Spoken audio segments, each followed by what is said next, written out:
طرح طرح کی تکلیفوں کو برداشت کرتے ہوئے لوگ روتے ہیں، بیمار ہوتے ہیں، تھک جاتے ہیں، ٹوٹ جاتے ہیں۔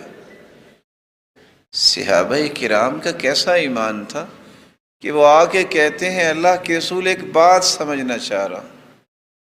کون سی بات؟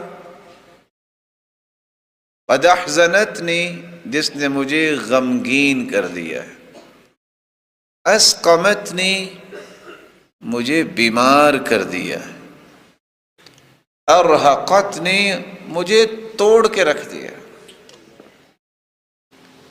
پوچھا میرے صحابی کون سا مسئلہ آپ سمجھنا چاہتے ہیں؟ کہا بس اتنا بتا دیجئے میں جہنم سے کیسے بچ سکتا ہوں اور جنت میں کیسے جا سکتا ہوں۔